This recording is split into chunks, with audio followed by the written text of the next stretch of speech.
Sebelum nak tengok video tu, bolehlah tekan button subscribe, like dan share. Subscribe tu free je guys, free je.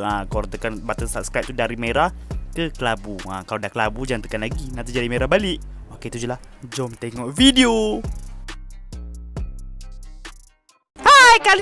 Kali ni aku nak review Zitone ending yang muncul di episod terakhir Ultraman Hayata. Ni dari bahagian tepi dia, ni dari bahagian belakang dia tulis Zitone 1.0.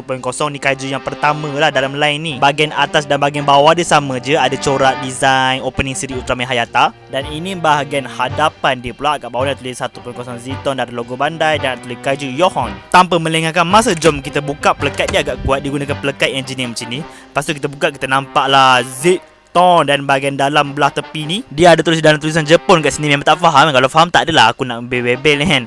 Dia ada tunjuk scene kaiju Ultraman Hayata episode last. Okay, jom kita tutup dulu sebab kita nak keluarkan dia. Kita kena ikut bahagian atas ni.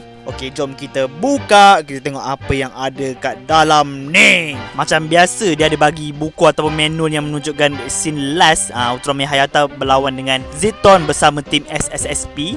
Aku belanja sikit art yang terdapat di muka depan buku ni. Nice kan?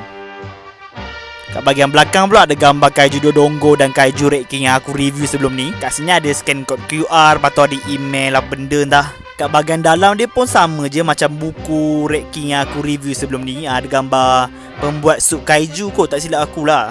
Okey, kita ketepikan dulu buku ni dan kita ketengahkan barang yang kita nak review kali ini. Inilah Zitone yang sangat kacak dan sangat handsome. Tapi dia ada dawai ke sini dan kaki dia macam ni. So kita kena pusing dulu dawai ni supaya dia boleh keluar dan kita boleh review dengan lebih mudah, lebih detail, lebih cepat dan lebih hebat.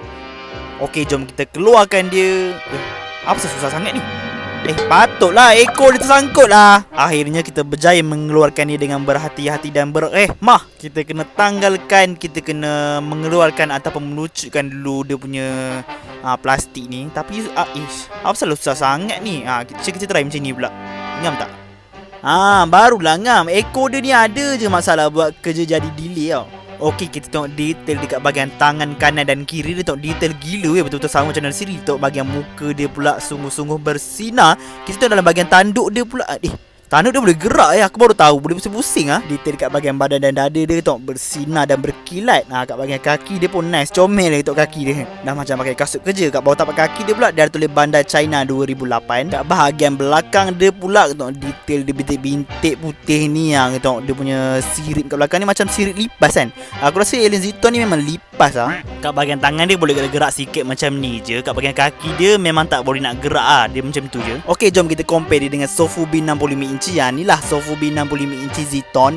Dari bahagian tepi, ni dari bahagian depan. Jauh perbezaan dia. Sofubi 65 inci ni dia memang tak bersinar dan kurang detail Kaki dia pun tak sama, lain. Kat bahagian muka pula yang ni bersinar, berkilat. Yang Sofubi biasa je pula. Bahagian tanduk pun dah boleh nampak dah jauh beza dia kan. Tak payah nak cakap lagi kan. Kat bahagian belakang dia yang bintik-bintik colour putih ni Sofubi 65 inci sebenarnya tak ada tau. Dia sebenarnya kosong je, kali hitam macam tu je. Aku yang colour kan, bagi nampak lagi nice. Yang ni pula ekor dia lebih lentik Yang ni pula tak lentik. Dia sepatutnya kena belajar dengan sifat lentik ni.